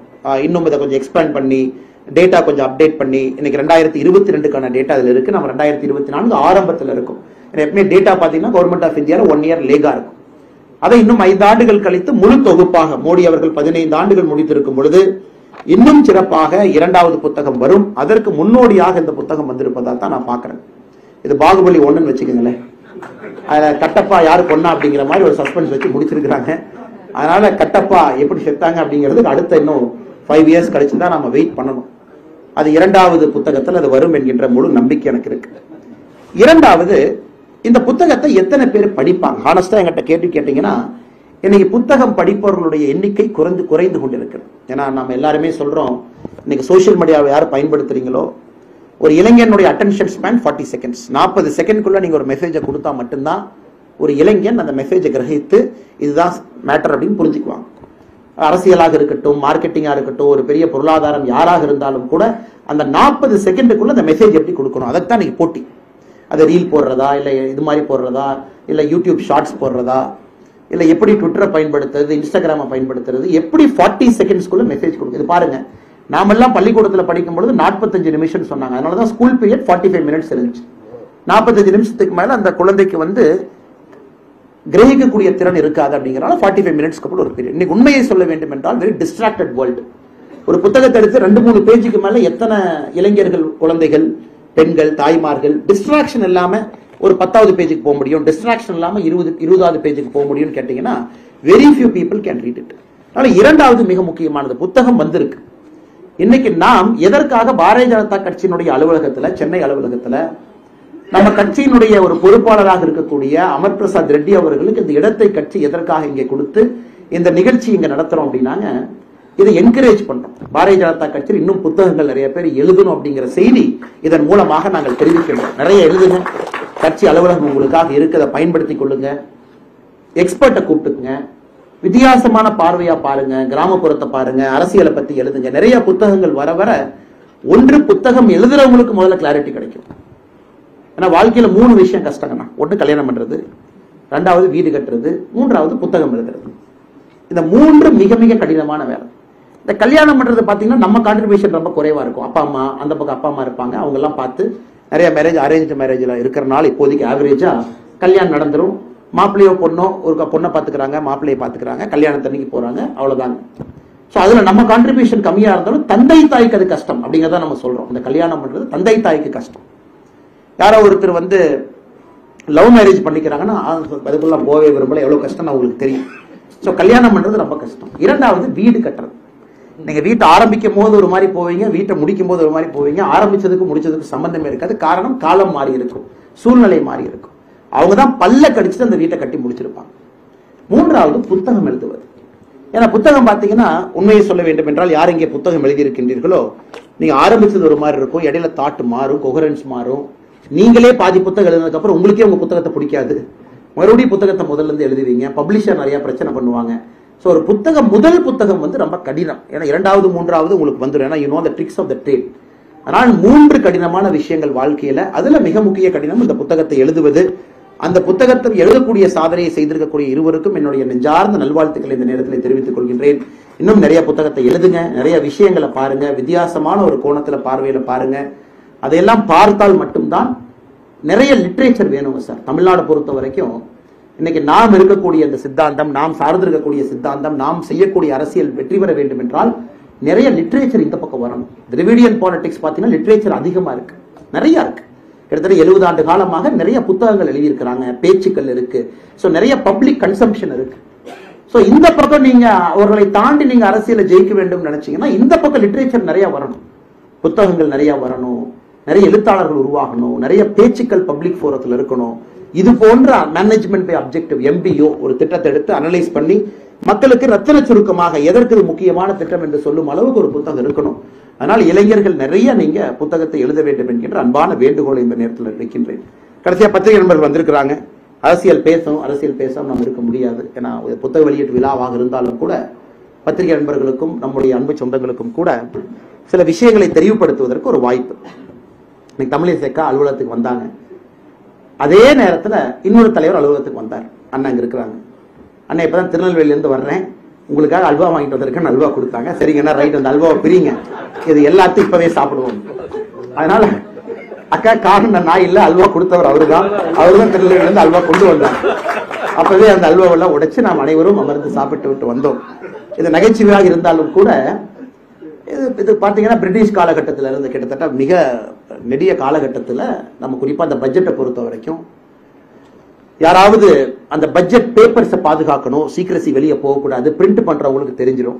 அதனால சில பேர் பாத்தீங்கன்னா அந்த பட்ஜெட் பிரிண்டிங் ரூம்குள்ளேயே தங்கிக்குவாங்க, அவங்க வெளியே வர முடியாது. அவங்க ரூம்ல போட்டு பூட்டு அடைச்சு வச்சிருவோம். பார்லிமெண்ட்டுக்கு அந்த பட்ஜெட் பேப்பரோட தான் திறந்தெல்லாம் வெளியே வருவாங்க. அது ஒரு ட்ரெடிஷன், இந்த அல்வா செய்யக்கூடிய ஒரு ட்ரெடிஷன். அதனால அவர்களோடு இந்த அன்பை எல்லாம் பரிமாறி இதெல்லாம் பட்ஜெட் ப்ராசஸ் எல்லாம் முடிஞ்சு வெளியே வந்த பிறகு மறுபடியும் அவர்களுக்கு உணவளித்து. அதனால இன்னைக்கு என்ன ராகுல் காந்தி அவங்க புரிஞ்சுக்கலனா, இந்த பட்ஜெட்டுங்கிறது பல பேர் சேர்ந்து உருவாக்கி இருப்பது, யாரோ ஒரு பேர் 2 பேர் சேர்ந்து உருவாக்குனது இல்லைங்க. நிதியமைச்சர் அவர்கள் பாராளுமன்றத்தில் பட்ஜெட்டை பிரசன்ட் பண்றாங்க. அதெல்லாம் நல்லா புரிஞ்சுக்கணும். அந்த வார்த்தையை பார்த்தீங்கன்னா presenting a budget. So it is not making a budget. So பார்லிமெண்ட்ல அவங்க பட்ஜெட்டை பிரசன்ட் பண்றாங்க. அப்ப இந்த பட்ஜெட்டை யாரு உருவாக்குனது? ஸோ ராகுல் காந்தி அவர்கள் இதை சொன்னாங்க, இங்க பாருங்க நான் போட்டோவை கொண்டு வந்திருக்கேன் அப்படின்னு ஒரு போட்டோவை காமிச்சாங்க. இவர்கள் எல்லாம் தான் இந்த பட்ஜெட்டை உருவாக்குனாங்க. ஸோ இந்த போட்டோவை பாருங்க, இதுல ஓபிசியை காணா, நம்முடைய பட்டியல் சமுதாய சகோதர சகோதரிகளை காணா, இவங்களை காணா, அவங்களை காணா, நான் பெரிய பிரச்சனை பண்ண போறேன், சக்கரவியூவை நான் உடைச்சே தீருவேன் அப்படின்னு ரொம்ப ஆர்ப்பாட்டம் பண்ணாங்க பார்லிமெண்ட்ல. ஆனால் ராகுல் காந்தி அவர்கள் 2 விஷயத்தை நன்றாக புரிந்து கொள்ள வேண்டும். ஒன்று, இந்த பட்ஜெட்டை உருவாக்கியவர்கள் இந்திய மக்கள் எல்லோரும் சேர்ந்துதான். காரணம், 48 லட்சம் கோடி ரூபாய்க்கான பட்ஜெட். அந்த 48 லட்சம் கோடி, இந்த பட்ஜெட்ல மிக முக்கியம் என்னன்னா வருமானம். இந்த வருமானத்தை நாம் எல்லாம் சேர்ந்து உருவாக்கி கொடுத்திருக்கோம், அரசனுடைய சட்டத்திட்டங்களுக்கு கட்டுப்பட்டு. அத பல பேர் பல ப்ராசஸ் இன்டராக்ஷன்ல கவர்மெண்ட்டுக்கு வந்து பல விதத்துல போகுது. ஒரு மினிஸ்ட்ரியும் டிமாண்ட் வைப்பாங்க, ஒரு அமைச்சரவையும் கேட்பாங்க, அதெல்லாம் போகும். சிஐஐ வைப்பாங்க. நம்மை போன்ற சாதாரண மக்கள் நாங்க ஏகப்பட்ட சஜஷன் நாம கொடுக்கிறோம், கட்சி சார்பா, பொதுமக்கள் கொடுக்குறீங்க. அதெல்லாம் போன பிறகு அது பல லெவல்ல டிஸ்கஸ் ஆகி அது பட்ஜெட்னு ஒன்று உருவாகி அதை பிரசன்ட் பண்றாங்க. ஆனால் ராகுல் காந்தி அவர்களை பொறுத்தவரை அவர் என்ன நினைச்சிட்டாங்கன்னா, அது காங்கிரஸ் கட்சி ஆபீஸ் நினைச்சிட்டார். அதாவது ஒரு 4 பேர் உட்கார்ந்து இந்தியாவை இத்தனை காலமாக எப்படி ஆண்டார்களோ அது போலதான் பட்ஜெட்டை செய்வாங்களான் இருக்கு. 4 பேர் உட்கார்ந்து அல்வா சாப்பிட்டுட்டு பட்ஜெட்டை பண்ணி நம்ம கையில கொடுத்துட்டாங்க அப்படின்னு. அடிப்படை புரிதல் என்பதே ராகுல் காந்தி அவர்களுக்கு இந்த பட்ஜெட்டை பொறுத்தவரை குறைவு. இரண்டாவது, ஒரு விஷயத்தை நன்றாக புரிந்து கொள்ள வேண்டும். பண்டிட் ஜவஹர்லால் நேரு அவர்கள் எல்லா மாநில முதலமைச்சர்களுக்கு கடிதம் எழுதினாங்க, நான் ரிசர்வேஷனை அப்போஸ் பண்றேன், ரிசர்வேஷன் வந்துட்டாவே குவாலிட்டி வராது அப்படிங்கிறது ஜவஹர்லால் நேரு அவர்கள் லெட்டர்ல மாநிலத்தினுடைய முதலமைச்சர்களுக்கு எழுதியிருக்கிறாங்க. அவருடைய தந்தையார், ராகுல் காந்தியுடைய தந்தையார் ராஜீவ் காந்தி அவர்கள் மண்டல் கமிஷனுடைய அறிக்கை எதிர்த்தார். காரணம், மண்டல் கமிஷனை கொடுத்துட்டீங்கன்னா it will open up a can of worms அப்படின்னா. மண்டல் கமிஷன் அறிக்கையை மட்டும் ஏத்துக்கிட்டோம்னா ஒரு புழு இருக்கக்கூடிய டப்பாவை திறந்து விட்டுருவீங்க, இதெல்லாம் இந்தியாவுடைய ஒருமைப்பாட்டை கெடுத்து விடும், ரிசர்வேஷனா கொடுக்க கூடாது. இது ராகுல் காந்தி அவர்களுடைய குடும்பத்துல 2 நபர்கள் ஒரு ரிசர்வேஷன் நேரடியாக எதிர்த்தாங்க. ஒருத்தவங்க மண்டல் கமிஷன் ரிப்போர்ட்டையே சமர்ப்பிக்க கூடாது. அதன் பிறகு விபி சிங் ஐயா வந்து அதை சமர்ப்பிச்சாங்க. எல்லோருக்கும் தெரியும் மண்டல் கமிஷன் ரிப்போர்ட் யாரு காலத்துல உருவானுச்சு, அது யாரை கொண்டு வந்தாங்க, எதற்காக காங்கிரஸ் கட்சி அதை தாக்கல் செய்யவில்லை என்பது எல்லோருக்கும் தெரியும். அது வந்த பிறகுதான் முதலா ஓபிசி அப்படிங்கிற கிளாசிபிகேஷன்ல ஐஏஎஸ் அதிகாரிகள், ஐபிஎஸ் அதிகாரிகள் ரெக்ரூட் ஆகிறாங்க மண்டல் கமிஷன் ரிப்போர்ட் வந்த பிறகு. மண்டல் கமிஷன் ரிப்போர்ட், அதாவது இதற்கு முன்பு உருவான, உதாரணத்துக்கு நீங்க பாத்தீங்கன்னா 1989 மண்டல் கமிஷன் ரிப்போர்ட் வந்துச்சு. 91-92 ரிசர்வேஷன் ஆரம்பிக்குது. ரிசர்வேஷன்ல முதலா ஓபிசி, ஐஏஎஸ், ஐபிஎஸ் அப்படிங்கிறவங்க 92-93 செலக்ஷன் ஆவாங்க. 2 வருஷம் ட்ரைனிங் போவாங்க. 95 ஃபர்ஸ்ட் போஸ்டிங் வரும். அவங்க செக்ரட்டரியா எப்ப வந்திருப்பாங்க, ஓபிசி அப்படின்னு எப்ப வந்திருப்பாங்கன்னா 2015 இருந்து தான் செக்ரட்டரினே ஆரம்பிச்சிருக்கும். 2020 தான் செக்ரட்டரி ஆரம்பிச்சிருக்கும். ஏன்னா செக்ரட்டரியாக போவாங்க, அவங்க 25 வருஷம் கிராஸ் பண்ணிருக்கணும். அப்ப இது எப்ப ஓபிசி ரிசர்வேஷன் இந்தியாவில் வந்துச்சு, மண்டல் கமிஷன் ரிஃபார்ம் வந்த பிறகு. அது வந்த பிறகுதான் ஒரு ஐஏஎஸ் அதிகாரிக்கு ஓபிசிங்கிற முத்திரை கொடுக்க முடியும். அதற்கு முன்னாடி ஓபிசி அதிகாரியாக இருந்தாலும் கூட அவர் ஓபிசிங்கிறத கேப்சர் பண்ணாது ஃபார்ம். எந்த ஃபார்ம்லயும் அவங்க கிளாஸ் கேட்க மாட்டாங்க, ஓபிசி கேட்க மாட்டாங்க. ஜெனரலா எஸ்சி எஸ்டி ரிசர்வ்டான்னு கேட்பாங்க. ஓபிசி என்பது வந்ததே 90 ஆரம்ப காலத்துல. அப்படி இருக்கும் பொழுது மத்திய அரசுல போய் நீங்க செக்ரட்டரி ஒரு கூகுள் டேட்டா பேஸ் எடுத்து செக் பண்ணி, அல்லது நம்ம டிஓபிடி போர்ட்டல்ல போய் ஓபிசி அதிகாரிகள் எத்தனை பேர் இருக்காங்க நீங்க கவுண்ட் பண்ணி பாத்தீங்கன்னா அது ஆரம்பிப்பதே 92-93 பேட்ச்ல இருந்து ஆரம்பிக்கும். நன்றாக நாம் புரிந்து கொள்ள வேண்டும். அதனால் ராகுல் காந்தி அவர்களுக்கு அடிப்படை செய்தி என்ன அப்படின்னா, இந்த ஓபிசி ரிசர்வேஷன் எப்ப வந்துச்சு, அதை தடுத்தது யார், அது தாமதமாக ஏன் வந்தது, அதன் பிறகு எப்ப இருந்து சிவில் சர்வீஸ் ரெக்ரூட்மெண்ட் ஆரம்பிச்சது, அதன் பிறகு ஒரு செக்ரட்டரியா வரணும் அப்படின்னா எத்தனை வருஷம் வேணும், 25 ஆண்டுகள் வேண்டும். அதுவும் மத்திய அரசுல நீங்க ஒரு உயரிய பொறுப்புல போய் உட்கார்றீங்கன்னா அந்த பேட்ச்ல சீனியர் மோஸ்டா இருப்பாங்க, பேட்சினுடைய முதல் 4-5 போஸ்ட்ல இருப்பாங்க. இதை எல்லா மக்கள் முன்னாடி குழப்பி ஒரு பார்லிமெண்ட்ல போய் பேச வேண்டும் என்பதற்காக தன்னுடைய பொறுப்பை எல்லாம் துறந்து என்ன வேண்டுமானாலும் நான் பேசுவேன், மக்கள் அதை கேட்பார்கள் என்று ராகுல் காந்தி அவர்கள் பேசிக் கொண்டிருக்கின்றார்கள். அது துரதிர்ஷ்டம். அந்த நேரத்தில் இது போன்ற லிட்டரேச்சர் வருவது இன்னொரு இடத்துல பாராட்டுக்குரியது. காரணம், இந்த பெசிமிசம் பாலிடிக்ஸ்ல ரொம்ப கஷ்டங்க. குறிப்பா நம்ம இருக்கோம். எனக்கு என்ன வேணாலும் பேசலாம். உதாரணத்துக்கு ராகுல் காந்தி அவர்கள் விவசாய பெருமக்களை பார்லிமெண்ட்டுக்குள்ள கூப்பிட்டு, அவங்க எல்லாம் பார்லிமெண்ட்டுக்குள்ள வரணும். விவசாய பெருமக்களுக்கு பாராளுமன்றத்திற்குள்ளே வருவதற்கு முழு உரிமை இருக்கு. முதல் உரிமை அவங்களுக்கு தான் இருக்கு. வந்தவங்க ஒரு 1000 பேர் வர்றாங்க, 100 பேர் தான் உள்ள போக முடியும் தடுத்தீங்கன்னா எப்படி விவசாயிகள் நீங்க தடுக்கலாம்? இதை வச்சு ஒரு பாலிடிக்ஸ். அல்லது விவசாயிகள் பாராளுமன்றத்துக்குள்ள 100 பேர் வந்துட்டாங்க, அப்போசிஷன் லீடர் சேம்பருக்கு போறாங்க, சேம்பர்ல ராகுல் காந்தி அவர்கள் விவசாயிகளை சந்திக்கிறாங்க அப்படின்னா உடனே என்ன சொல்லுவாங்கன்னா, நாங்கள் ஆட்சிக்கு வந்தால் அல்லது எங்களுடைய கோரிக்கை முழுவதுமாக எல்லா விவசாய பொருட்களுக்கும் மினிமம் சப்போர்ட் பிரைஸ் நம்ம கொடுப்போம். மினிமம் சப்போர்ட் பிரைஸ் தாண்டி பிரச்சனை அது இல்லைங்க. இன்னைக்கு நம்முடைய 50% காஸ்ட் மினிமம் சப்போர்ட் பிரைஸ் நாங்க உற்பத்தி செய்யக்கூடிய விலையிலிருந்து இன்டு 1.5 டைம்ஸ் போட்டுங்க, அது எம்எஸ்பியில் இருக்கு. அது கூட பிரச்சனை இல்லைங்க. இன்னைக்கு இருக்கக்கூடிய அடிப்படை பிரச்சனை என்னன்னா, எம்.எஸ். சுவாமிநாதன் ஐயா அவருடைய ஆய்வறிக்கையில் இருக்கக்கூடிய காஸ்ட் ஆஃப் லேபர், அதாவது விவசாயம் நான் செய்யறேங்க. உதாரணத்துக்கு என் தோட்டத்தில் நாங்கள் 4 பேர் இருக்கோம், அப்பா அம்மா பையன் பொண்ணு 4 பேர் விவசாயம் பார்க்கிறோம் அப்படின்னா, எங்களுக்கும் தினம் சம்பளம் போடப்பட்டு அந்த சம்பளமும் அந்த பொருட்களுக்குள்ள கால்குலேட் பண்ணி எங்களுக்கும் டெய்லி சம்பளம் கொடுத்து எம்எஸ்பியை பிக்ஸ் பண்ணுங்க அப்படிங்கிறது தான். பட் இன்னைக்கு அது நம்ம செஞ்சோம் அப்படின்னாங்க 80% விவசாய பொருட்களுக்கு மட்டுமே அது கிட்டத்தட்ட 48 லட்சம் கோடி ரூபாய்க்கு மேல வரும். 48 lakh crore மேல வரும். ஆனா இன்னைக்கு நீங்க மோடி ஐயா வந்து இங்கிருந்து இல்ல உடனடியா நாங்க எல்லா பொருளுக்கும் எம்எஸ்பி, எம்.எஸ். சுவாமிநாதன் ஐயா அவருடைய ஆய்வறிக்கையின்படி முழுமையா நாங்க காஸ்ட் ஆஃப் லேபர்ல இருந்து லேண்டுக்கு ஒரு வாடகை கொடுத்து, லேண்டுக்கு வாடகை, வேலை செய்யறவங்களுக்கு சம்பளம் எல்லாத்தையும் போட்டு பொருளுக்கு ஒரு ரேட்டை பிக்ஸ் பண்ணுங்க அப்படின்னு ராகுல் காந்தி அவங்க சொல்றாங்கன்னா, நாம தாக்கல் செய்திருக்கக்கூடிய பட்ஜெட்டை விட, பட்ஜெட்டே 48 லட்சம் கோடி, அதை விட அதுக்கு பணம் கொடுக்கணும். பணம் எங்க இருக்குங்க?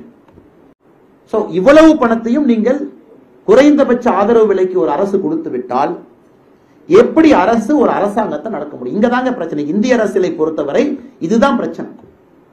இது மக்கள்கிட்ட விலைக்கு சொல்வதற்கு யாருக்குமே நேரம் இல்லை. ராகுல் காந்தி அவர்கள் பார்லிமெண்ட்ல சொல்றாங்க, நாங்க வந்தோம்னா எல்லாம் செஞ்சிருவோம், உடனே செஞ்சிருவோம். ஆனா பார்லிமெண்ட்ல எப்படிங்க செய்வீங்க? பணம் எங்க இருக்கு தெரியாது. நாங்க வந்தவுடன் எல்லாருக்கும் 1 லட்சம் ரூபாய் நாங்க கொடுத்துருவோம். அப்ப கிளாசிபிகேஷன் ஆஃப் புவர் என்ன? சுரேஷ் டெண்டுல்கர் கமிட்டி ரிப்போர்ட் எடுத்துக்கங்க. சுரேஷ் டெண்டுல்கர் கமிட்டி ரிப்போர்ட் வந்து கிட்டத்தட்ட 40 கோடி புவருங்கிறாங்க. இதற்கு இவங்களுடைய ஆட்சியில வந்திருக்கக்கூடிய வேறு வேறு அறிக்கை எடுத்தீங்கன்னா குறைந்தபட்சமாக வந்திருப்பதே 21 லட்சம் கோடி புவர் அப்படிங்கிறாங்க. அப்ப நீங்க ஒருத்தருக்கு நாங்க 1 லட்சம் ரூபாய் கொடுக்க போறோம். எந்த கமிட்டி ரிப்போர்ட் எடுத்து அந்த கமிட்டியில வந்திருக்கக்கூடிய குறைந்தபட்சமா அவங்க சொல்லியிருக்க ஒரு நம்பர் எடுத்தா 21 லட்சம் கோடி ரூபாய் வேணும். ஆனா பட்ஜெட் போறதே 48 லட்சம் கோடி. அதுல 3 லட்சம் கோடி ரூபாய் பெண்களுக்கும் குழந்தைகளுக்கும் ஒதுக்கப்பட்டிருக்கிறது. 1,52,000 கோடி ரூபாய் விவசாய பெருமக்களுக்கு, டிஃபென்ஸுக்கு 1.5 லட்சம் கோடி, எஜுகேஷனுக்கு 90,000 கோடி, 80,000 கோடி, ஹெல்த்துக்கு, இதெல்லாம் நீங்க கூட்டு கழிச்சு பார்த்தா ஒரு நாட்டை நடத்தணும். அதனால் நாட்டை நடத்த தகுதி இல்லாதவர்கள், நாட்டை நடத்த தெரியாதவர்கள் வாய்க்கு வருவதை பேசுவதுதான் ராகுல் காந்தி அவருடைய பேச்சு. இதை வந்து கூலா கால்குலேட் பண்ணி ஒரு 5 நிமிடம் யோசிச்சு நீங்க பேசுனீங்கன்னா உங்களுக்கு தெரியும் இதெல்லாம் சாத்தியம் இல்லாத விஷயம். இன்னைக்கு பிரச்சனை என்ன? ஏழைகளுடைய கையில பொருளாதாரத்தை எப்படி கொண்டு போய் நிறைய சேர்த்துறது உண்மையான பிரச்சனை இருக்கு. அது சரி பண்ணணும். அதற்கு பாராளுமன்றத்தை பயன்படுத்த வேண்டும். எப்படி அவங்களுக்கு பண்றது? அவங்க சம்பாதிக்கக்கூடியது எப்படி டபுள் பண்ணலாம்? எப்படி மோர் இன்கம் அவங்க கையில கொடுக்கலாம்? ஆனா 1 லட்சம் ரூபாய் நான் கொடுப்பேன். எத்தனை பேருக்கு கொடுப்பீங்க? பதில் கிடையாது. எல்லா விவசாய பெருமக்களுடைய கோரிக்கை ஏற்று குறைந்தபட்ச ஆதரவு விலை நான் கொடுத்துருவேன், 48 லட்சம் கோடி ரூபாய்க்கு மேல் ஆகும். பதில் கிடையாது. அதனால அன்பு சகோதர சகோதரிகளே, இன்னைக்கு இந்திய அரசியல் பார்த்தீங்கன்னா அதை நோக்கி போயிட்டு இருக்கு. அதான் மோஸ்ட் டேஞ்சரஸ். என்ன வேண்டுமானாலும் பேசலாம். அதுக்கு 4 சியர் லீடர் இருக்காங்க. நிர்மலா சீதாராமன் அவங்க பார்லிமெண்ட்ல இருக்கிறாங்க. ராகுல் காந்தி அவர்கள் சொல்றாங்க, இந்த மாதிரி அல்வா எல்லாம் நீங்க வந்து அல்வா கிண்டுறீங்க, அங்க வந்து ஏன் ஓபிசி இல்லை, ஏன் எஸ்சி இல்லை, ஏன் எஸ்டி இல்லை? அடிப்படை அரசியல் அறிவு இருக்கக்கூடிய யாருக்கும் கூட தெரியும். நம்ம சொன்ன மண்டல் கமிஷன் ரிசர்வேஷன் எப்ப ஓபிசிங்கிற கிளாசிபிகேஷன் வந்து எல்லாருக்கும் தெரியும். இப்ப நிர்மலா சீதாராமன் மேடம் அவங்க சிரிக்காம அழுவாங்களான்னு நான் கேட்கிறேன். ராகுல் காந்தி அவங்க கேட்டதுக்காக சரி நம்ம ஒப்பாரி வச்சு அழுவோம் பார்லிமெண்ட்ல, யாராவது இருந்தாலும் சிரிக்கத்தான் செய்வாங்க. உடனே எப்படி மாத்துறாரு? சிரிக்கிறாங்க பாத்தீங்கல்ல, சிரிக்கிறாங்க பாத்தீங்கல்ல. இது அமெரிக்கால ஓக்கிசம் அப்படின்னு சொல்லுவாங்க. ஓக்கிசம் ஒரு புதிய வார்த்தை அமெரிக்காவுடைய பல்கலைக்கழகத்துல பிரபலமாகி கொண்டிருக்கிறது. ஓக்கிசம், ஓக் அப்படிம்பாங்க. ஓக் அப்படின்னா என்ன வேணாலும் அவங்க பேசலாம். நீ பேசுறது தப்புன்னு சொன்னா அது எப்படி என் கருத்துரிமையை நீ நசிக்கலாம்னு சொல்லிட்டு திரும்ப அந்த குரூப் கேட்கும். அதனாலதான் இப்ப அமெரிக்கால யாரும் பேசுறதுக்கே போறது இல்லை. நீங்க போய் ஒரு கொலம்பியாவோ ஒரு ஹார்வர்டோ போய் 4 பேர் ஆர்ப்பாட்டம் பண்ணிட்டு இருப்பான். ஏன்னா உனக்கு அறிவு இல்லையா, இதெல்லாம் எப்ப எதுக்கு ஆர்ப்பாட்டம் பண்ணேன்னு கேட்டா, அப்ப என் கருத்து சுதந்திரத்தை நீ மதிக்கலையா, என் குரல் வழி நீ அடுக்கறையா, அப்ப உடனே இவன் அட்டாக் பண்ணுங்கன்னா எல்லாரும் சேர்ந்து இவனை வில்லன் ஆக்கிடுவாங்க. இந்த ஓக் கிரவுட். இன்னைக்கு ராகுல் காந்தி அவர்கள் இந்த ஓக்கிசத்தினுடைய தலைமை தலைவராக இருக்கிறார். இந்த ஓக்கிசம் குரூப்பினுடைய முதல் தலைவராக நான் என்ன வேண்டுமானாலும் நான் பேசுவேன். அதுதான் இன்னைக்கு இந்திய அரசினுடைய ஒரு துரதிர்ஷ்டவசமான ஒரு விஷயம். ஒரு எதிர்கட்சி தலைவராக இருப்பவர் தன்னுடைய பொறுப்பை எல்லாம் மறந்து அரசியல் பேசுவதற்காக நான் என்ன வேண்டுமானாலும் பேசுவேன் என்று ராகுல் காந்தி அவர்கள் பேசுவது. நாம் தெளிவாக இருக்கின்றோம். இந்த பட்ஜெட்டை பார்த்தீங்கன்னா மோடி அவர்கள் தெளிவா சொல்லிட்டாங்க. 303 இருந்த பொழுதும் நம்முடைய கொள்கை ஒன்றுதான், 240 இருக்கும் பொழுதும் நம்முடைய கொள்கை ஒன்றுதான் என்பதில் இந்த பட்ஜெட்ல மோடி அவர்கள் மிக தெளிவா சொல்லியிருக்காங்க. அப்படி என்றால் வளர்ச்சி, இந்த நாட்டினுடைய வளர்ச்சிக்காக மட்டும்தான் பாரதிய ஜனதா கட்சி இருக்கும். வளர்ந்த இந்தியா 2047 வளர்ந்த பாரதத்திற்கு தான் இந்த பட்ஜெட் அடித்தளம் அமைக்கும் என்பதை மிக தெளிவாக இந்த பட்ஜெட்ல மற்றும் ஒரு முறை இந்த பட்ஜெட்ல பத்திரிகை நண்பர்கள் இங்க இருக்கிறாங்க. ஒரு நண்பர்களுக்கு ஒரே ஒரு விஷயத்தை மட்டும் இந்த நேரத்தில் நான் பகிர்ந்துக்கிறேன். இது எவ்வளவு பெரிய பட்ஜெட்னாங்க, இதுவரைக்கும் சுதந்திர இந்தியாவுடைய சரித்திரத்துல தனியார் நிறுவனம் ஒரு மனிதனை வேலைக்கு எடுத்தா அந்த தனியார் நிறுவனத்திற்கு 1 மாத சம்பளத்தை அரசு கொடுத்தது கிடையாது. நல்ல யோசனை. கம்யூனிஸ்ட் கட்சி செய்வாங்க. இன்னைக்கு ஒரு தனியார் நிறுவனம் இந்தியாவில் இருக்கிறாங்க, தனியார் நிறுவனம், ஃபார்மல் எம்ப்ளாய்மெண்ட் செக்டர், ஒரு சாப்ட்வேர் கம்பெனி கமலாலயம் பக்கத்துல வச்சுக்கலாம். அவங்க அடுத்த மாசம் ரெக்ரூட் பண்ற எம்ப்ளாயில ஒரு எம்ப்ளாயி ரெக்ரூட் பண்றாங்க அந்த கம்பெனினா, அந்த எம்ப்ளாயினுடைய 1 மாத சம்பளத்தை அப்பர் லிமிட்டோட மத்திய அரசு அந்த கம்பெனி கொடுக்கும். அந்த ப்ரொடக்ஷன் லிங்க்டு இன்சென்டிவ் இத்தனை காலமா இருந்துச்சு. நீங்க ஒரு பொருள் உற்பத்தி பண்ணீங்கன்னா கமிஷன் இவ்வளவு வரும், அரசு உங்களுக்கு திரும்ப ரிபேட் கொடுக்கும். PLI, இப்ப தமிழ்நாட்டு உற்பத்தி ஆகக்கூடிய பாதி எல்லா செல்போனும் PLI மூலமாக தான் நடக்குது. இந்த பட்ஜெட்ல முதலாக எம்ப்ளாயி லிங்க்டு இன்சென்டிவ் ELI நோக்கி நடந்திருக்கக்கூடிய முதல் சவுத் அமெரிக்கன் கண்ட்ரீஸை தாண்டி ஒரு தேசம் என்ன நம்முடைய நாடு. Every employment generated in formal sector 1 month salary upper லிமிட்டோட, அதுக்கு ஒரு கண்டிஷன் வச்சிருக்காங்க. 1 லட்சம் ரூபாயை தாண்டக்கூடாது, 3 இன்ஸ்டால்மெண்ட்ல 5000 கொடுப்போம். இது எதற்குனா இளைஞர்களுக்கு வேலை வாய்ப்பை வேகமாக இன்னும் உருவாக்க வேண்டும் என்கின்ற அடிப்படை கொள்கை. இப்ப ஒரு தனியார் நிறுவனத்திற்கு வேலை கொடுக்குறாங்கன்னு தெரியும், அப்பா நான் 11 மாசம் சம்பளம் கொடுத்தா போதும், 1 மாசம் சம்பளத்தை மத்திய அரசு எனக்கு கொடுக்கும். இதெல்லாம் பாருங்க எவ்வளவு பெரிய விஷயம். இதை நாம் அதிகமாக பேசி இருக்க வேண்டும். அதை தாண்டி 1 கோடி இளைஞர்கள், 1 கோடி இளைஞர்கள், வருஷத்துக்கு 20 லட்சம் பேர், 1 கோடி இளைஞர்களுக்கு இந்தியாவுடைய டாப் 500 கம்பெனியில அவர்களுக்கு திறன் மேம்பாட்டு பயிற்சி. அந்த 1 கோடி இளைஞனுக்கு நேரடியா 6000 கையில கொடுத்துறாங்க, மாசத்துக்கு 5000 கொடுக்கறாங்க, 12 மாசத்துக்கு 60000 ரூபாய் பிளஸ் முதல்ல கொடுத்திருக்கக்கூடிய 6000 66,000 ரூபாய். அந்த இளைஞன், அந்த சகோதரி அந்த 500 டாப் கம்பெனியில 1 கோடி பேருக்கு முதலாக நம்முடைய நாட்டில் பட்ஜெட் மூலமாக அவர்களுக்கு இது கிடைக்கும். பாருங்க எவ்வளவு பெரிய விஷயங்கள் இந்த பட்ஜெட்ல இருக்கக்கூடிய விஷயங்கள். அதையெல்லாம் தாண்டி நம்முடைய கட்டமைப்பாக இருக்கட்டும், எதாக இருக்கட்டும், கொஞ்சம் கூட நாம பேக் அடிக்காம அதையெல்லாம் இன்னும் முன்னாடி எடுத்துட்டு போயிருக்கோம். இவ்வளவு விஷயங்கள் ஒரு பட்ஜெட்ல இருக்கு. ஸ்டாலின் ஐயா கேட்கிறாங்க, நான் இந்த நித்தி ஆயோக் கூட்டத்துக்கு போக மாட்டேன் அப்படின்னு. ஏங்க ஐயா போக மாட்டீங்கன்னா, தமிழ்நாடுங்கிற பேரை சொல்லாம போயிட்டாங்க ஐயா, அதனால கண்ணில் தண்ணியா வருது, எப்படி நான் தமிழ்நாட்டினுடைய பெருமையை நான் காப்பாற்றுவேன், நித்தி ஆயோக் கூட்டத்துக்கு போய். சரிங்க ஐயா, 2022 ஏன் போகல அப்படின்னு கேளுங்க. அதுக்கு எனக்கு அதை சொல்றாருன்னா, எங்க அப்பாவுடைய நினைவு நாள் பக்கத்துல வந்துருச்சு, அந்த ப்ரிப்பரேஷனுக்காக இருந்து, அதனால அப்பா போகல. சரிங்க ஐயா பரவாயில்ல, 2023 ஏங்க ஐயா போல, அப்ப ஃபாரின் போயிட்டேன் அப்படிங்கிறார். இந்த மனிதர் இந்தியாவுடைய ஒரு மக்களால் தேர்ந்தெடுக்கப்பட்ட ஒரு முதலமைச்சர். 2021 இவங்க வரும்பொழுது நித்தி ஆயோக் கூட்டம் முடிஞ்சிருச்சு. 2021 மேல வர்றாங்க, அதற்கு முன்பே நித்தி ஆயோக் கவர்னிங் கவுன்சில் கூட்டம் முடிஞ்சிருச்சு. அதனால 2021 நம்ம விட்டுறலாங்க. 2022க்கு போல, 2023க்கும் போல, 2024க்கு போல. சோ இந்த முதலமைச்சர் அவர்கள், நம்முடைய முதலமைச்சர் 3 கூட்டத்துக்கு போல என்ன அர்த்தம்? ஒரு பையன் ஸ்கூலுக்கே போக மாட்டான், ஒரு டீச்சர் அம்மா கேட்பாங்க, ஏன் தம்பி ஸ்கூலுக்கு போல அப்படி, அம்மா வயிற்று வலி அப்படி. இது திங்கக்கிழமை போன வாரம். இந்த வாரம் போக மாட்டான், ஏன் தம்பி போல, அம்மா முதுகு வலி அப்படின்னு. அடுத்த வாரம் போக மாட்டான், ஏன் போட்ட, நீ பூரி சுட்ட, பூரியில எண்ணெய் அதிகமா இருந்துச்சு, அதை சாப்பிட்டு எனக்கு வயிறு அப்செட் ஆயிடுச்சு, நான் ஸ்கூல் வேன் ஏற மாட்டேன். எங்க வீட்டுல இந்த கதையெல்லாம் நான் பாக்குறேன்லங்க. இன்னைக்கு தமிழகத்தினுடைய முதலமைச்சர் மு.க. ஸ்டாலின் அவர்களுக்கு சரியான ஒரு நபர்னா, ஒரு வீட்டிலே பள்ளிக்கூடத்திற்கு போவதற்கு அடம் பிடிக்கக்கூடிய குழந்தைக்கு சமம் தான் தமிழகத்தினுடைய முதலமைச்சர் மு.க. ஸ்டாலின். இதை தாண்டி நான் இன்னொரு குற்றச்சாட்டு வைக்கிறேங்க. அங்க போனார்னா வண்டவாளம் தண்டவாளம் இந்தியாவில் இருக்கக்கூடிய எல்லோருக்கும் தெரிஞ்சிடும். இது வந்துங்க ரூமை பூட்டிட்டு ஃப்ரண்ட்ல ஒரு ப்ராம்ப்டரை வச்சுக்கிட்டு அவர் ட்விட்டர்ல பேசுற வீடியோ கிடையாதுங்க. அவர் வீடியோ போடுவார் ட்விட்டர்ல அப்பப்ப. அந்த வீடியோ பார்த்தீங்கன்னா நிறைய கட்டு இருக்கும். பின்னாடி ஒரு ப்ராம்ப்டர் வச்சிருப்பாங்க. அப்படியே முதலமைச்சர் அதை பார்ப்பாரு, டப் டப் டப்னு படிப்பாரு, அதை ஐடிவி எடுப்பான், டப்புன்னு கட் பண்ணி போட்டுருவான். அது நித்தி ஆயோக்ல லைவ். அத்தனை முதலமைச்சர்கள் முன்னாடி, செக்ரட்டரி முன்னாடி, இந்தியாவுடைய ஆளுமை மிக்க தலைவர்கள் இருக்கக்கூடிய இடத்துல ஒரு முதலமைச்சர் தமிழ்நாட்டை ரெப்ரசென்ட் பண்ணணும். பயத்தின் காரணமாக மட்டும்தான் அவர் நித்தி ஆயோக் கூட்டத்திற்கு செல்லவில்லையோ தவிர தமிழ்நாடு என்கின்ற பேரை பட்ஜெட்ல பயன்படுத்தல, அதுக்காக போல அப்படிங்கறதெல்லாம் கட்டுக்கதை. ஏன்னா எழுதி கொடுத்து படிச்சா பரவாயில்ல, அது படிச்சிடலாம். அதுக்கப்புறம் கேள்வி கேட்டா பதில் சொல்லணும்ல. நம்ம அண்ணனுக்கு அங்கதான் பிரச்சனை வரும். ஆனா போனோடனே opening remarks by Tamil Nadu chief minister M K. Stalin opening remarks அடிச்சிடலாம். அது எழுதி கொடுப்பாங்க, 7 minutes அடிச்சு பிரிச்சுட்டு வந்துடலாம். உடனே இங்க ஐடிவி டிஎம்கே சொல்லுவாங்க, தலைவரை பாத்தியல்ல, என்ன ரகம் பாத்தியல்ல, எப்படி பேசுறாங்க, அதெல்லாம் ஓகே. அதுக்கு 4 பேர் கை தட்டுவாங்க, அது முடிச்சிருங்க. இன்டராக்ஷன்ல மாட்டுவீங்கல்ல. ஒருத்தர் வந்து ஒரு அமைச்சர் வந்து கேட்பாங்க, மத்திய அமைச்சர், எப்படிங்க சார் இருக்கீங்க, தமிழ்நாட்டில் பரவாயில்லைங்க சார், இன்ஃபன்ட் மோர்டாலிட்டி ரேட் எப்படி சார் இருக்கு, நாங்கள் ஹெல்த் மினிஸ்டர் ஜே.பி. நட்டா இருக்கு சார், ஏதாச்சும் இம்ப்ரூவ் பண்ணுமா, நம்மளுக்கு தெரியாது என்ன பேசுறது. இல்லைங்க சார், நாங்கள் இந்த நித்தி ஆயோக்ல இருந்து நான் சிஇஓ பிவிஆர் சுப்பிரமணியம் ஐயா பேசுறேன், தமிழ்நாட்டில் எங்கேயாச்சும் சவுத் தமிழ்நாட்டில எல்லாம் எம்ப்ளாய்மெண்ட் இல்லைன்னு சொல்றாங்க, தமிழிசைக்கு அடிக்கடி கம்ப்ளைண்ட் பண்றாங்க, தமிழ்நாட்டில் ஃபுல்லா நீர் வேளாண்மையே போயிருச்சுங்கிறாங்க, அதுக்கு என்ன சார் பண்ணலாம், நம்மால் பதில் சொல்லணும்ல. அதனால இவர் தெளிவா இருக்கிற, போனா தானே மாட்டுவோம், போகாம இருந்தா எப்படி மாட்டுவோம்.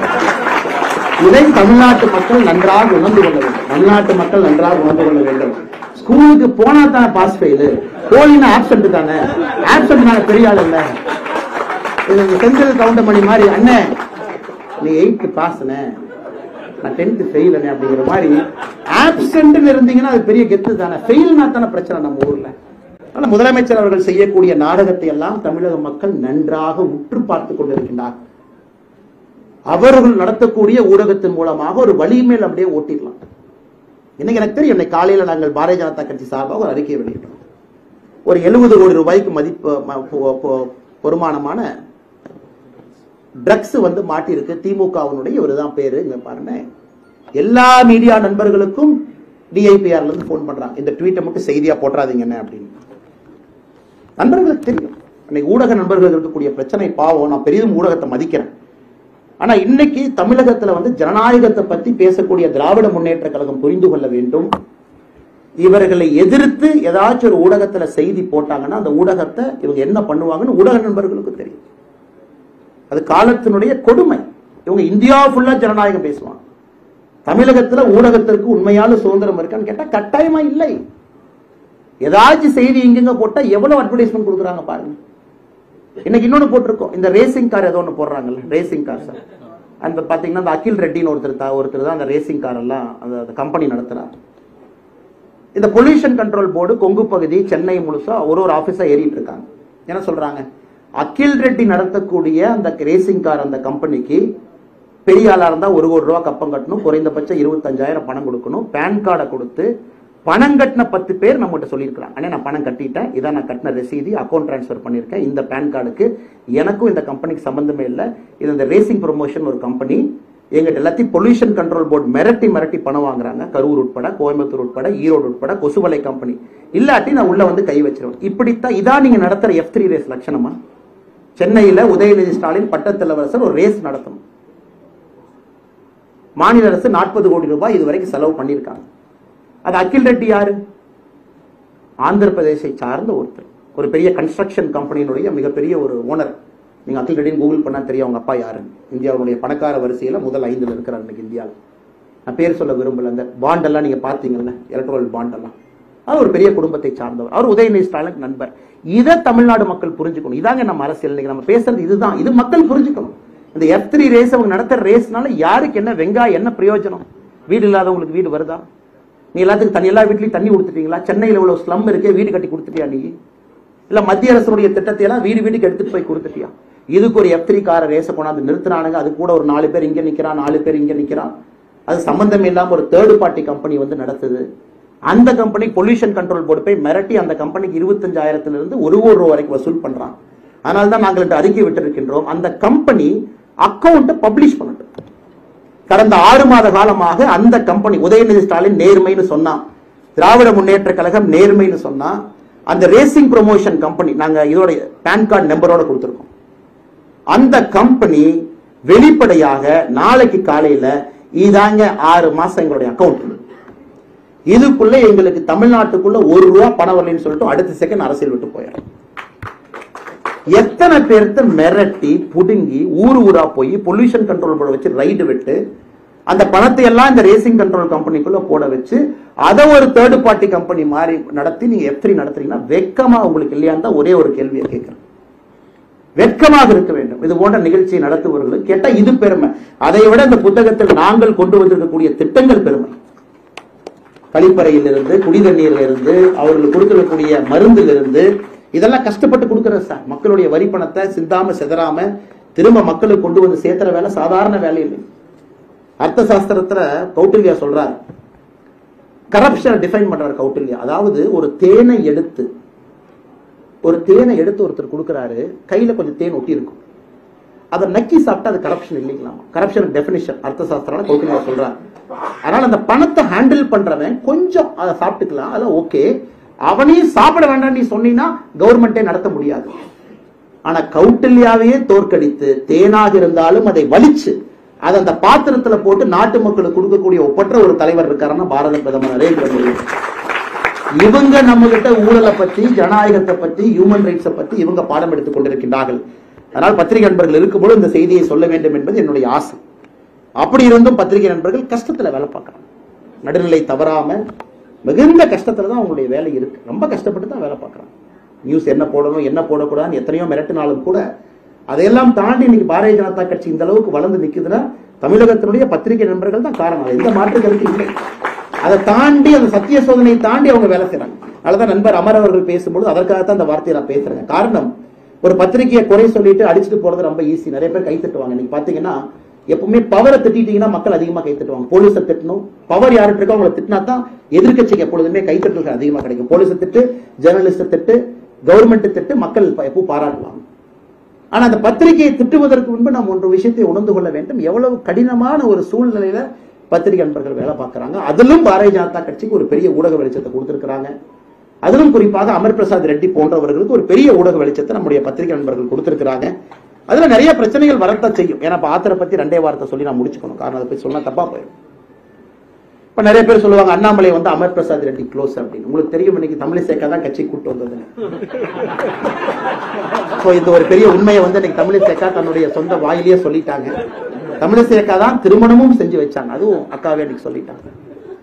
நான் கோவிட் சமயத்துல ஒரு சின்ன பிரச்சனைக்காக ஹெல்த் மினிஸ்ட்ரியில ஏதோ ஒரு டாக்குமெண்ட் மூவ் பண்ணணும் அப்படிங்கறதுக்காக கேட்டேன். அப்ப அட்வைசர் இருந்தார், அஸ்வினி குமார்ஜிக்கு அட்வைசரா இருந்தார். மிக வேகமா 16 கோடி ரூபாய் ஒரு 16 crore உனக்கு மூவ் பண்ணி கொடுக்கணும், வேகமா ஒரு கன்சைன்மெண்ட் வரணும், தமிழ்நாடு அரசுக்கு வர வேண்டியது ஸ்ட்ரக் ஆகிருக்கு ஒரு மனிதாபிமான அடிப்படையில். அது வேகமாக செஞ்ச பொழுது இவரை பார்த்து ஒரு கவர்மெண்ட் ஆஃப் இந்தியாவில் இந்த பியூரோக்ரசி எல்லாம் தாண்டி யாரோ இளைஞன் இவ்வளவு வேகமா செயலாற்ற முடியுது. அதுக்கு ஒரு காஃபி குடிக்கிறமேன்னு சொல்லிட்டு நான் கூப்பிட்டேன். இந்த மாதிரி அண்ணாமலைங்க உங்களை பார்க்கணும், வாங்க ஒரு காஃபி சாப்பிடுவோம் அப்படின்னு.